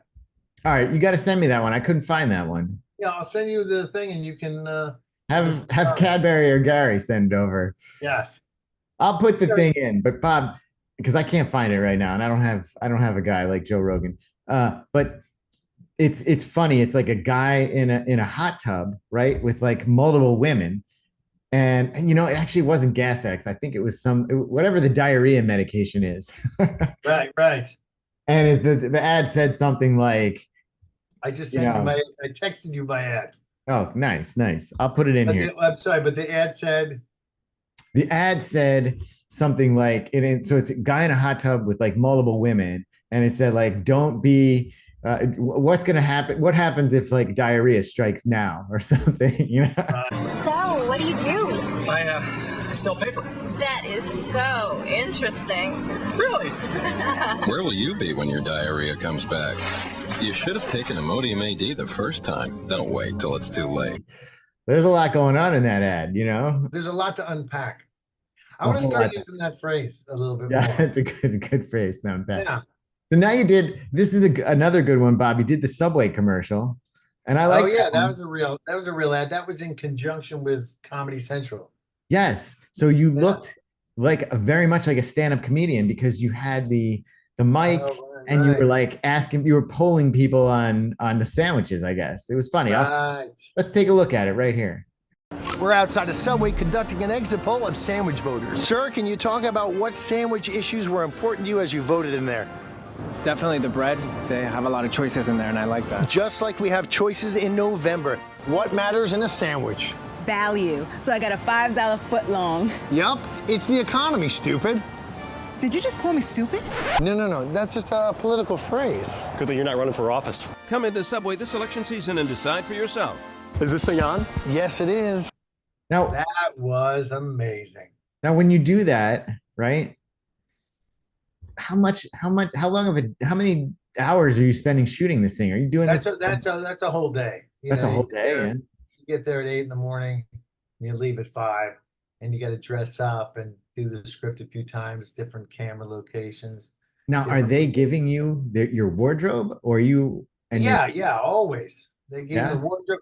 Sometimes if it's, a non-union, back in the day, they'd be like, could you bring a few changes with you just in case? And then you would bring a stack of stuff. Like, I got 6 shirts here, and then they would never use them anyway. So I never bring stuff. And they just give you stuff Yeah, anyway. yeah, you put on stuff, and then, you get to keep the socks usually in the under t-shirt. So Yeah. there's the bonus right there. Now, you've done this, you've done all this commercial work, but you've done a lot of voiceover. Do you prefer one over the other? Yes, Andrew, I love voiceover because it's just so easy and fun. And voiceover is great. They treat you like a human being. Yeah. You go into the studio and they're like, hey, how are you? You want some water? Just sit here. Well, the engineer will be ready for you in a few minutes. And you sit there, you go in the kitchen and you steal some trail bars and whatever you get, stuff them in your bag. You go there, you do the Carrabba's grill fix. There's nothing like it on a Friday night. And you do that a few times, you never work more than an hour. That's what I was wondering, Bob. Like, so it sounds like you could nail it in one take and be like out of there in 15 minutes. Yeah, you could do that. I've been going in 15 minutes. Really? You make a few grand, bam, few minutes, you get some residues, and then you go with and this 50% of the time they would go like, hey, would you mind coming in for a re-record? We Oh, just yeah? got to re-record this word or two, and then you get another $1,000 just to go Get back out of here, in. really? It's the greatest. If I could do voiceovers every day, I would. But now it's so saturated. Everybody and his grandmother does voiceovers. So during COVID, everyone got their home studio. Everyone's doing voiceover, and it's a very competitive now. Yeah, and I've noticed too, it seems like a lot more celebrities are doing it now because it's like, I guess Yeah. 'cause it's so easy, right? Yeah, so easy, great money, and Yeah. and they're greedy. The Yeah. celebrities are greedy. Now you They're do like, have a nice, Bob, you do have a nice voice. How did you develop this voice? Did you go to any coaching or did you? cigarettes, alcohol, bad living. You got that voice. I never knew I had a raspy voice until a few years ago. And a friend of mine was doing impressions of a friend who works on the Family Guy, who does a lot of voices. And he was like, hey, I'm Bobby J. How's it going on? And I was like, who's that? He was like, that's you. And I was like, that's me? Because I thought I talked really normal. And hey, everybody, I'm Bob. It's great to see you. And I was like, I'm just talking like that. And it's really a revelation where you feel like you're an animal. Interesting. So, but you knew you had a good voice, right? I mean, even though Yeah. And I can speak well. And I get a lot of, I also get, a lot of New York kind of things. Because I can do a thing where I modulate it. So it's not so New York. It's not like, hey, I'm from New York. What about? Forget about. I do this thing where it's like, hey, we're working at the Hudson Yards because we care. And if you care about New York, come on down. So it's wow, they like that. it's like New York light. Yes, I do a very nice New York light. Yeah. Little New That should be York on your light. resume, Bob. Is that on your resume somewhere? No, but I'm going to put it in right now. There you Cadbury, New York light on Cadbury. That's good.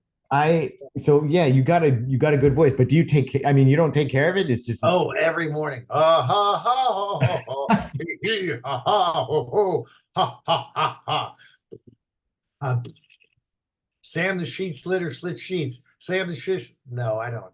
No, really. Wow. I smoke some weed once in a while. What about you? You have a good voice. Did you ever do any voiceover? No, I've never done any voice. People tell me to be quiet mostly, so I. That's your family. Yeah. Those aren't people. Oh, but you asked if I ever was trained. Here's a funny story. When we worked for Joe Franklin's comedy club 20 years ago, yes, there was a guy who befriended Dave, myself, and a couple of comedians, and he taught us voiceover. Really? He brought us into the studio, and we did a few things. He showed us how to do it, and all for free. And he wanted to represent us, kind of. It doesn't sound that good now. He took a few boys into his studio. He was an older guy. Yeah.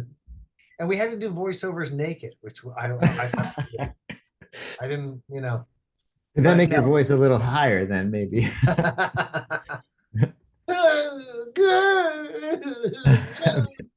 But he taught us. I forgot his name, but he taught us. Dave will tell you. He'll tell you all about that. Yeah, so you've done a lot of that, Bob, and you like the voiceover because that's nice and easy. Nice and easy. You can do it from home. I got a home studio myself. Yeah. Yeah, go and do it and bam, bam, bam, bam it out. And it's fun. And it's just, you feel, you know what it is? I mean, when you're an actor and you're doing commercials or a little TV spot, you feel like you're an animal. You're just a piece of meat. But I'm telling you, when you're in a studio with those things on, you just feel like a human being. Yeah. You feel like you have a life, just for if it's for moments. You're just like, yeah, give that. I'll try that again. There's nothing like, And what's it like in there? Who's like? There's a director who's over in a different room who like. Yeah, you have the earphones on, and you'll have a director who's in Boston, and you'll have on your other ear. I'm not sure if it's in your other ear actually, but you'll have the studio engineer. So the director will be like, "Hey, can you give us more smile on that?" So Burlington Coat Factory Super Sale, 20 to 50% off. You're like, can you put some more smile on it so you actually smile and go, Burlington Coat Factory Super Sale, 20 to 40% off. And you can actually hear the smile. And if you don't smile, you don't hear it. So he'll say, can you do a little funnier? And then the engineer could clear it up, or he'll silence the director and be like, can you speed it up a little bit more? We need it to be 30 seconds and you're going over. That's Stuff interesting. Like that. Oh, it's so much fun. You feel like, Yeah. And you're like, you basically can do it. So it's like, you're just giving them what they want. And to any of you kids out there doing voiceovers, the main thing is to just stay calm. Stay calm.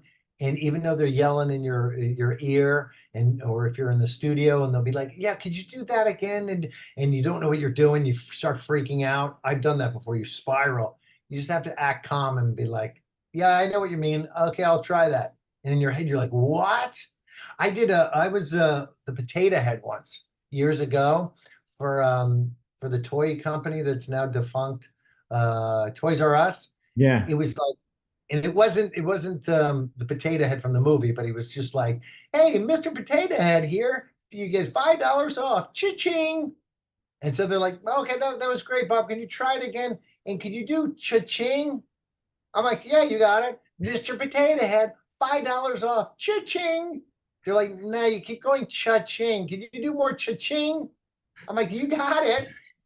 Mr. Potato Head, $5 off, cha-ching. They're like, yeah, you're doing it again. Could you please try? And I swear to God, now I'm sweating. And in my head, I'm like, I'm an asshole. What am I doing? What cha-ching? It took like a half hour. And the more they get in your head, you don't know what you're saying. I couldn't say cha-ching. I couldn't hear it. Yeah. I felt like I was in battle. I was sweating. It was like bombs going off. And I cha-ching, cha-ching, yes, for God's sakes, get it. It was horrific. I still have PTSD. I wake up in the middle of the night, cha-ching. That must be weird after one of your Hinge dates, or when one of the Hinge dates as well. Exactly. I'm like, oh, I thought I was a potato. Please hold me. Hold me. Bob, I mean, it's so funny talking to you, but what do you think? You and I were talking about like the PC culture, and how, you actually mentioned it earlier in this conversation about how you can't be funny, or there's no funny anymore. And I think actually, I mean, wasn't Jerry Seinfeld just talking about this a couple right. And he dared ago? to say, I like the days when men were men and you could be funny. Yes. And here's one thing I was thinking as I was watching the movie, laughing. My wife and I loved it. Is this like I'm watching Walter Cronkite and I'm watching JFK and I'm thinking like just this period of like early 60s, Right Stuff, Tom Wolfe, and obviously there were problems. Like civil rights movement had yet to start, like a zillion. But the thing that was present at that time that I feel like isn't now is a sense of like one conversation, like a common culture. And I was watching it and thinking, okay, on the one hand, maybe it's just Jerry Seinfeld wanting to have fun and enjoy himself and fulfill this many, many, many, many years long development of his Pop-Tart bit. Right. But on the other hand, I couldn't help but wonder if part of it is maybe your own nostalgia for this time that feels like another planet, or at least another country. Of course it does. But there's another element there that I think is the key element, and that is an agreed upon hierarchy, which I think is absolutely vaporized in today's moment. Okay. And I think that is why people lean on the horn and drive in the crazy way that they drive. Because we have no sense of hierarchy. And as humans, we don't really feel comfortable like that. So that is part of what I think is, if you want to talk about nostalgia, that's part of what makes that moment attractive looking back. And the other thing is, as a man, can I say that? You sure you are? Are you? I've always wanted to be. I didn't ask your pronouns before we I've began. always wanted to be a real man. I never made it. But I really thought when I was in that era, again, it was JFK, it was Muhammad Ali, it was Sean Connery, Howard Cosell. You can go all the way down there. That's a real man. I want to be like that someday. Well, no. I never really grew up. I mean, you don't want to as a comedian because it's a childish pursuit. But I miss a dominant masculinity. Yeah, I get the toxic thing. I get it. But still, I like a real man. And Louis Dreyfus was just like, that's a red flag. That's a red flag when someone says that. It's like, shut up. Comedy is supposed to be, funny. It's supposed to be edgy. You're supposed to be able to make fun of each other. To be friends, I have to make fun of your Nantucket, sweatshirt and that your wife bought you, that you didn't even have anything to do with. And you have to make fun of me pitting out. Look at this. I'm sweating. Oh my God. What's good? Sweating here. But that's what we got to make fun of, so you can break the ice with people and cultures and say which people are thinking. We're all thinking it anyway. We're just scared to say it now because you look like a bad guy or look insensitive, but it's not people. It's this communist regime that doesn't want us talking bad about the government, talking bad about or anything. But isn't it sort of like, when you're being funny or whatever, when you say something that maybe is offensive or not politically correct, I mean, you're saying it in like a group of people, right? Even if it's in a comedy club or something, like there's a certain amount of trust. Like, hey, like this, we're joking here, right? We're having fun. You're not going to go and like try to get me canceled over what I'm doing, right? Right. And I feel like that is gone. Isn't that gone? Call me a conspiracy theorist, but there's something about the Will Smith slap that I feel like was premeditated, and it was really telling 10 billion people that you cannot say what you want to or you'll be slapped.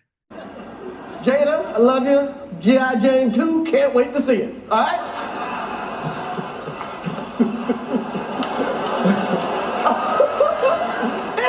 That was a nice one. Okay. I'm out here. Richard. Oh, wow. Will Smith just smacked the shit out of me. Keep my wife's name out your fucking mouth. Wow, dude. Yes. It was a G.I. Jane joke. Keep my wife's name out your fucking mouth. I'm going to, okay? Okay. That was a greatest night in the history of television. Okay. So we are here to give a documentary out, to give an Oscar out for best documentary. Now, the beauty of documentaries, because they make you, when you watch one, you feel smart. Like you watched them, like you read a book or something. But all you really did was get high and watch Netflix. You'll be slapped either with your career. You'll be slapped not even physically. You'll be slapped subconsciously. I really do think that was a created event. Really? You know, yeah, of course. You I think mean, that was just a spontaneous event that he went up there and he slapped Chris Rock? And no, not all this is planned. And I but do really you think think it was saying to society, that's the end of comedy, and you will not say what you want to say. really that's a very interesting take. I've never heard anyone say that before. Yeah, because they can't say it. They're not allowed to say it. And how dare you say it? You'll be canceled. Well, you just said it, so you're. I've already been canceled. I cancel myself every day. Okay, so you think that Chris Rock was in on that part of it? Because I feel Yeah, no. completely. He's once again, the bad guy and the good guy, and you can take sides. Well, don't you think who just said it? Who's the guy who played the gigolo? You know, Rob Schneider. Rob Schneider just said it. I think no, I didn't hear about Will this. Smith was an asshole for doing that. And then when the other guy goes, well, don't you think Will Smith was protecting his woman? We're having the debate again. The good guy and the bad guy. You know what that means? That we get to argue amongst ourselves while they do whatever the fuck they want. Same with sports. Bro, I know you're a big sports guy, but let's just say it out loud. Let's say it. You don't want to say it. The NFL is rigged. The NBA is rigged. We know the NFL is rigged. And if you want to pretend in your mind because you want to watch the games, and I understand it, I love to go watch a game, have some beers, chicken wings. The NFL is so rigged, it's disgusting. The whole thing, even Tampa Bay winning, Tom Brady. Coming in, yeah. Come on. They've got magnets in their gloves. There's magnets in the upright. There really is. There's electronics in the footballs. No, I think more likely, Bob.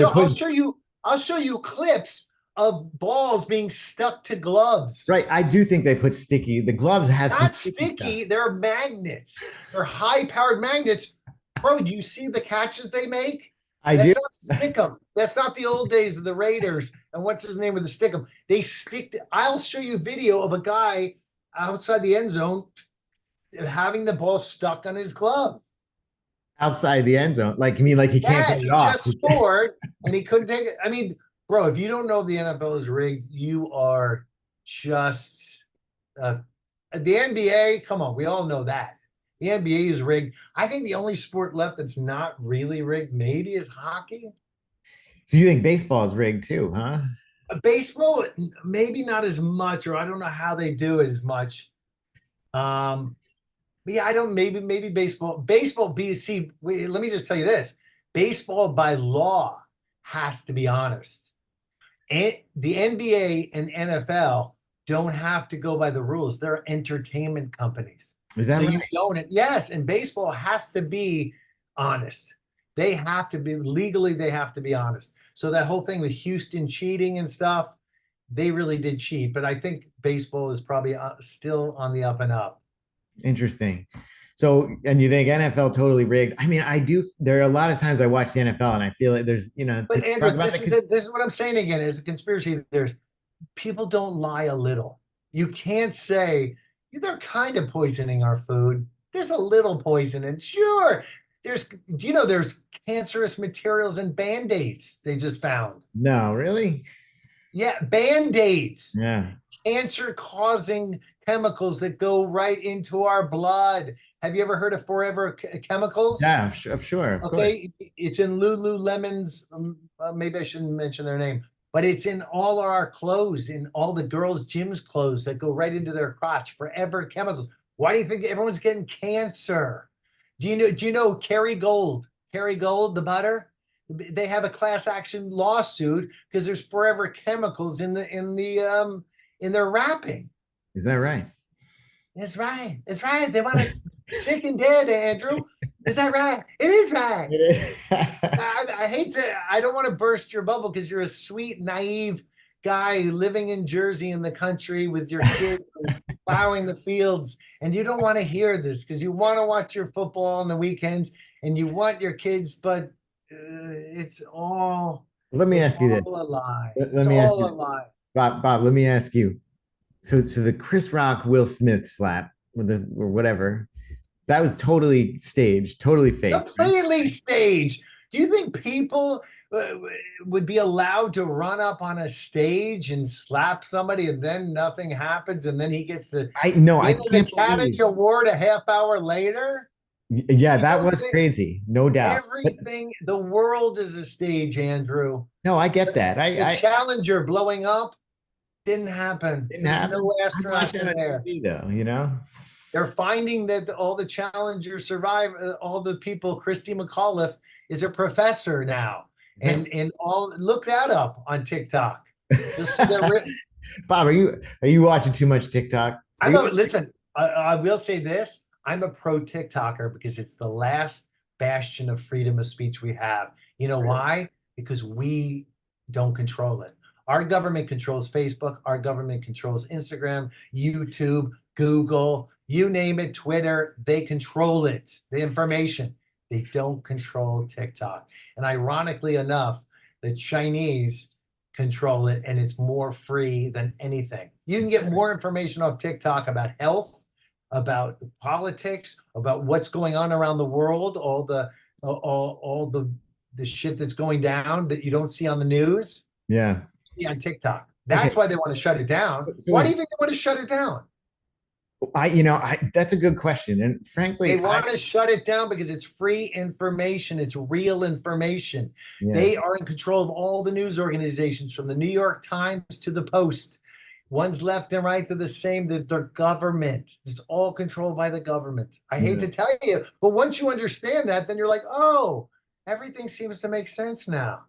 How everything's pro-Israel right now. Everything's on, or the news wants to be, pro-Palestine or whatever, just pushing every agenda. Sure. And I feel like they certainly were doing that with Ukraine for a while. And I guess to some degree still are, but look at the Ukraine. They're getting like 100 million a day or something. Oh, it's crazy, Bob. Just fool. We're the plebes.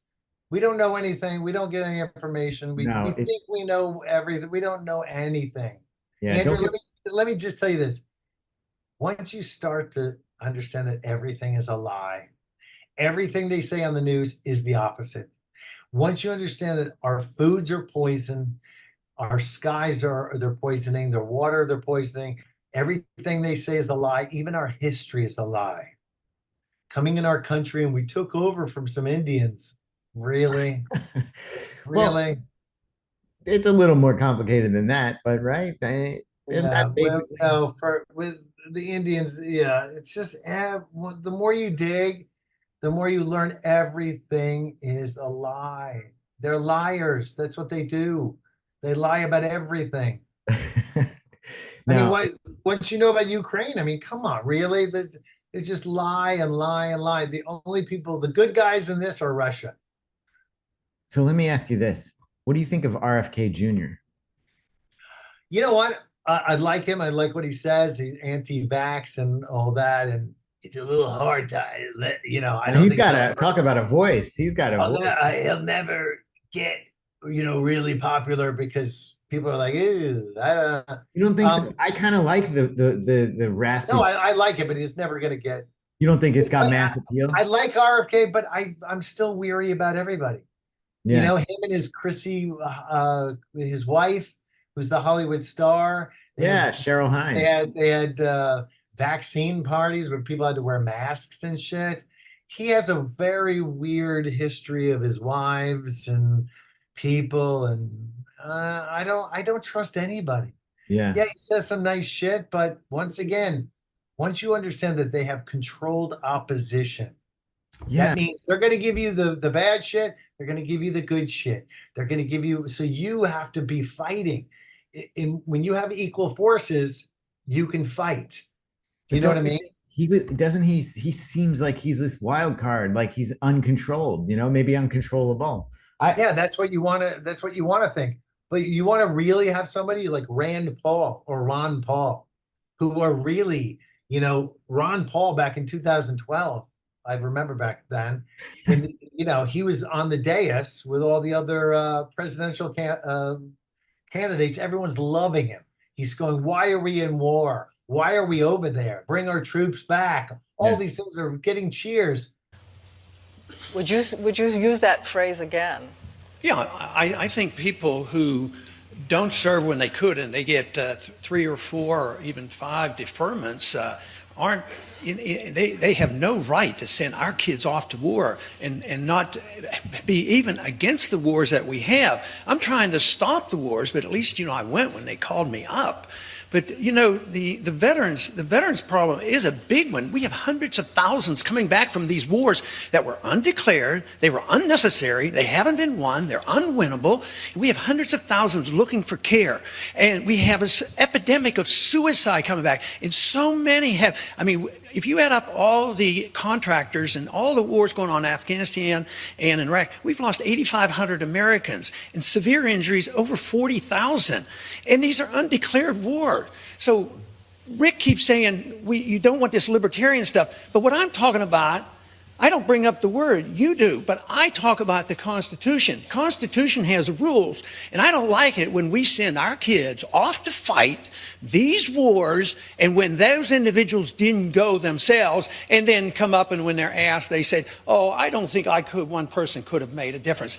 I have a pet peeve that annoys me to a great deal, because when I see these young men coming back, my heart weeps for them. Speaker Gingrich. Well, Dr. Paul has a long history of saying things that are inaccurate and false. The fact is, I never asked for deferment. I was married with a child. It was never a question. My father was, in fact, serving in Vietnam in the Mekong Delta at the time he's referring to. I think I have a pretty good idea of what it's like as a family to worry about your father getting killed, and I personally resent the kind of comments and aspersions he routinely makes without accurate information and then just slurs people with. I need one quick follow-up. When I was drafting, I was married and had 2 kids, and I went. I wasn't eligible for the draft. I wasn't eligible for the draft. He was never in the newspaper. So the top candidates, they cut him out of most of the debates. They don't want to hear. They control everything. So when someone like RFK gets out there, even Kelsey Gabbard, very right wing. She's great right wing. You're like, oh, she has ties to the World Economic Forum. Not again. That's like saying, oh, our foods. They found all the lead in our dark chocolates. 80% of our chocolate has lead in it. And I didn't know that. No. Oh, it's from the ground. No. Look, Google that if you want to be scared of the chocolate you're eating. Even my sea salt. I'm getting sea salt because I want that has lead in it. It's The like sea salt has lead in it? Really? It's like everybody. Kelsey Gabbard has lead in her. She's a World Economic Forum. Who's the Indian guy? Who's the Republican? Oh, Vivek Ramaswamy. Yeah, look him up. He's also a World Economic Forum really? Soros boy. No, come on. There's no way that can. Gary, pick up that clip. Look it up yourself. Look him up and look his history. They're groomed. They're groomed just like Timberlake and all the Disney performers are all the top performers now. They're groomed from young. He's part of the World Economic Forum. He's part of the, So like when you bring up Ron Paul, I think his problem was he's just not like photogenic enough, Exactly. Or Rand Paul. Those are 2 guys, him and his son, are really honest politicians. But honest is boring, real honesty. So Rand Paul, is much more honest of a politician, but he'll never. They tell you who's going to be there. Yeah. They tell you who's going to be the candidates. But isn't it even the Trumpmeister? Even the Trumpmeister, he's controlled opposition. I hate to tell you. You really think so, huh? I don't want to. I want to believe that he's our last hope. And if he is our last hope of any kind of taking back our government that's gone. But I'm said he's pro-vax. I push the vaccine. We're going to save people. Once you're did you take the vax? No, I did not take that. No. Oh God, thank God. Can I just tell you a little side story? Yeah. I go on that date with that girl on the boat. Yeah. We're bringing this full circle. Yeah. Full circle. And I'm on the date with a girl. She's not only tatted up. I think, I said, hey, would you just take a dump? And she didn't talk to me anymore. I sabotaged the date. Yeah. In retrospect, I think I sabotaged that date subconsciously because first of all, she was tatted up, which I don't like. You don't like the tats, no? Why not? No. Well, I know your wife is completely tatted up, so I don't want to. I don't want to, make fun. But yeah, she looked like a sailor. And you know what? Bad tattoos. I mean, there are some cute ones where maybe on the back you have like an angel or some writing, like little writing that you got to be free. But when you have a long skeleton sleeping on your forearm, you got to say maybe you don't make the best decisions. So here's a sad story.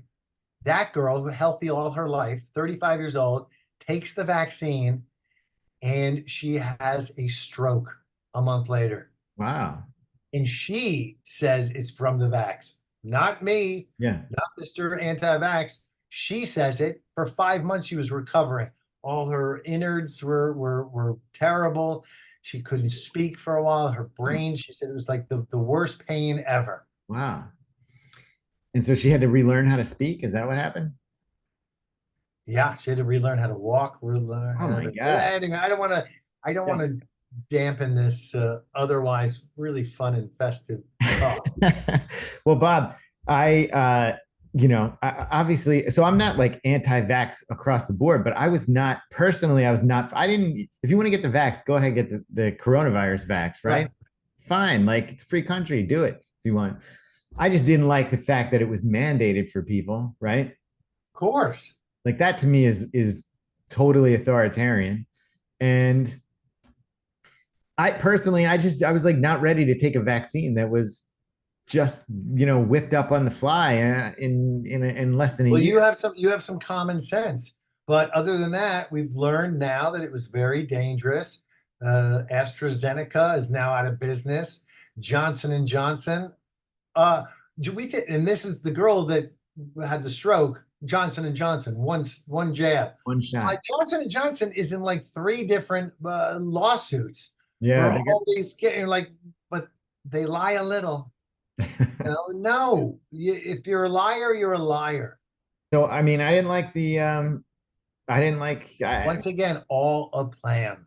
Yeah. All a plan. That didn't just come out. Hey, I can't believe they already planned it. They planned it years ahead. Now, where do you get? Where do I get my information? Yeah, where are you getting all your information from? Because like, I just keep, TikTok, YouTube. I know it sounds crazy, but where else are you going to get freedom of free information from real people talking and stuff? Yeah, I hear you. And I'm on a website called Bioengineered Food, and it's great. But you can't share stuff publicly. They don't like that. And also, I'm on a Facebook thing called Died Suddenly. Yes, I've heard about that. Every day you get, 13-year-old kid had a heart attack on the football field. 17-year-old girl, it's just, my daughter had the vax and all of a sudden now she's in a coma. And of course, Facebook shuts down. You can't share it freely. Everything it's just a communist country and nobody knows the dangers. And next round, when it comes around again. Let me ask you this before we got to wrap up soon. But I actually have. I know. I just want to go back to some comedy stuff because we were talking about you can't be funny. Yeah. There's got to be some people that can be funny. What comedians do you like today? Who's good? I like what's his name? The guy who was canceled from SNL. Oh, Shane Gillis. Yeah, Shane Gillis is great. Very natural, very funny, very off the cuff. I kind of like the 2 bears I watch once in a while. What's their names? The bald guy and the fat guy. No, I don't know. Friends. One's the crazy guy who drinks all the time. Tom Segura and the other guy. Oh, yeah. I vaguely know Tom Segura. Those guys are kind of humorous. Yeah. What do you think of Chappelle? Do you like Chappelle? Chappelle's great, but you hit your peak and then everything is, lost returns or whatever they call it. He's all right. And I still, I mean, I like that he stands up to some of the cancel culture, like intimidation, like because he can, but most comedians can't.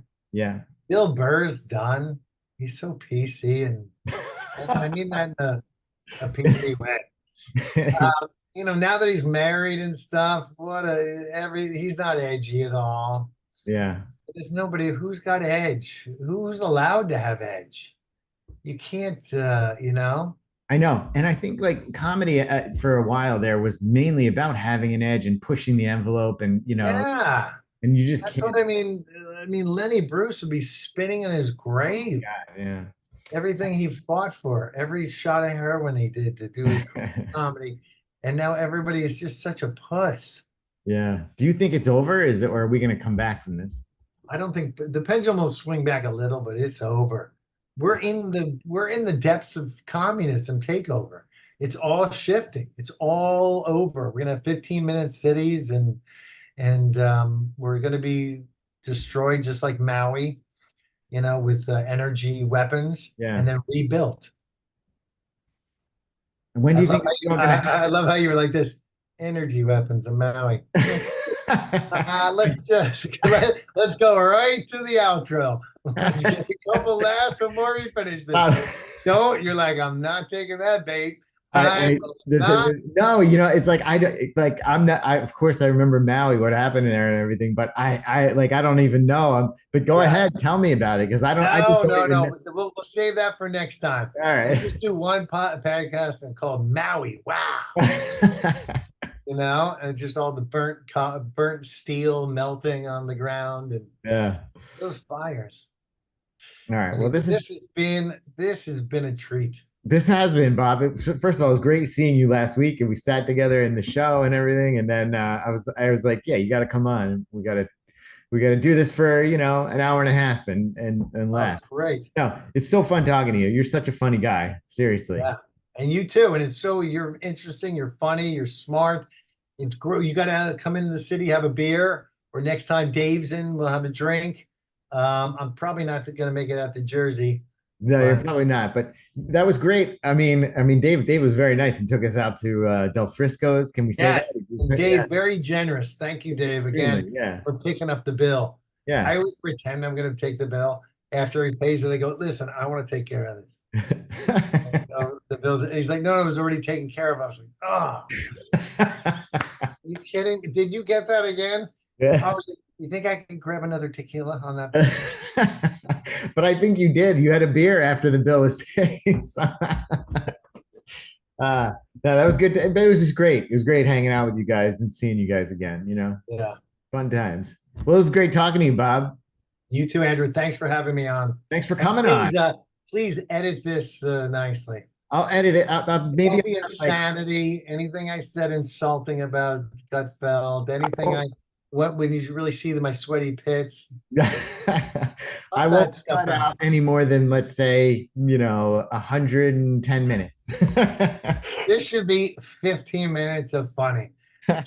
That's what it should be chopped into. You can definitely get 14 and a half minutes of just 14. Yes, it'll be like well, maybe I'll get 20. I'll do like one of your old comedy companies. You can just leave out the conspiracies. We'll just cut those out. All right, Bob Juergens, thank you very much. Andrew, thank you so much.